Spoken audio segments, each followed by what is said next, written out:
back to my channel. Hope you're all doing well out there. And today we're going back to sequel territory. But before we get into it, do me a favor, like, comment, and subscribe. I greatly would appreciate that. Also, as always, a shameless plug for my Tiva Public store. I'll leave a link for that in the description box below. And we're going back to 1994, another 48 hours. Another 48 hours dropped June 8th of 1990. I actually saw this in the theaters that summer. I talked my parents into taking me, and it was an eye-opening experience because I was only 12 or 11 years old when I saw this bad boy.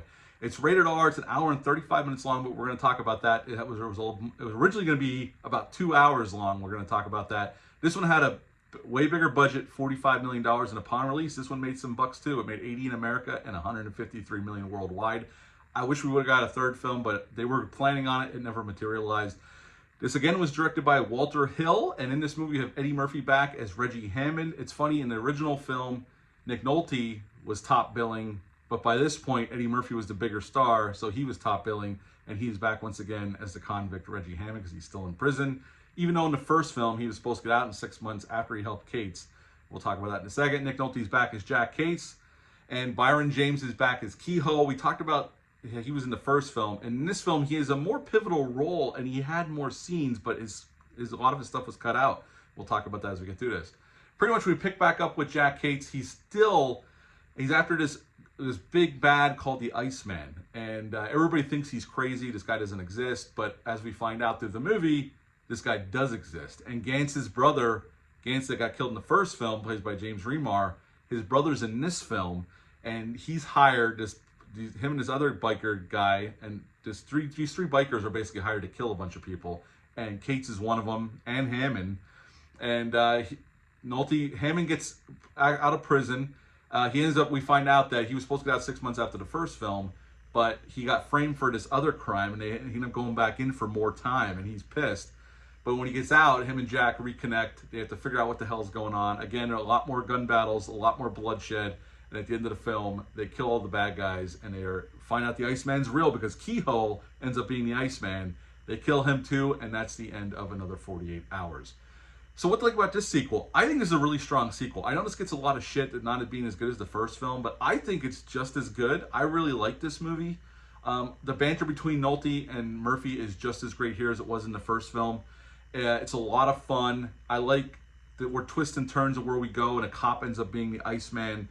They think it's this other cop. It's not. It's always giving Cates a hard time. It's actually somebody who's been friendly with Jack this whole time. And I think the action scenes are well done, again, by Walter Hill. It's very, especially in this 4K. This movie looks even better than the first one, but this is a newer film. There's a lot of neon in this film, and it pops off the screen. The movie looks absolutely gorgeous in 4K. So again, if you're a fan of this movie, I highly recommend this 2-pack from Paramount. Or you can get them separately. It was cheaper to buy them in the 2-pack. And they're on their separate discs, and you can actually get the Blu-rays as well. But a lot of fun, a lot of action. The pace is neck break. This movie does not stop at all. It just keeps moving, and moving. And there's a reason for that. We'll get into that in a second. Again, I really like this movie. Another banger from Walter Hill. It doesn't get enough credit. I think it's a really fabulous sequel. And I really do wish we would have got a third one because Murphy and frickin' Nolte have great chemistry. And this one, it's even better because by this point they've become friends. Although Hammond's pissed at Cates because he didn't come to visit him or nothing like that. But once they get back into it, like trying to track down the Iceman and that, I like they definitely have a friendly relationship, although definitely contentious still, arguing back and forth and shooting off to each other. But in this one, they're definitely much more friendly with each other. They don't hate each other like they did in the first film.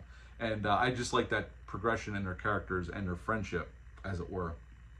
Now, this movie originally, and up until like a month before release, was cut. It was a 2-hour movie.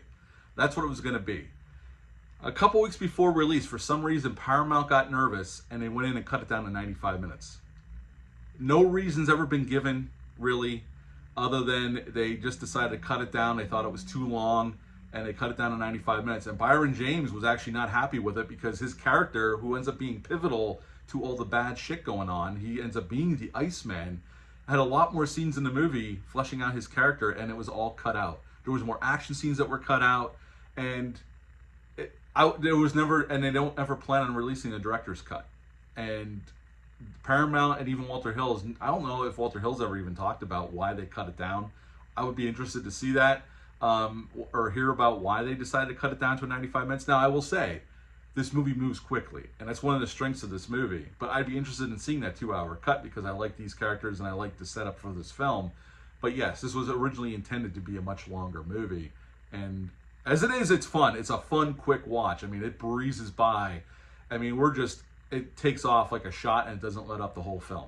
And it is a strength of this movie, but again, out of curiosity, because I like this movie so much, I'd be interested in seeing that 2-hour cut.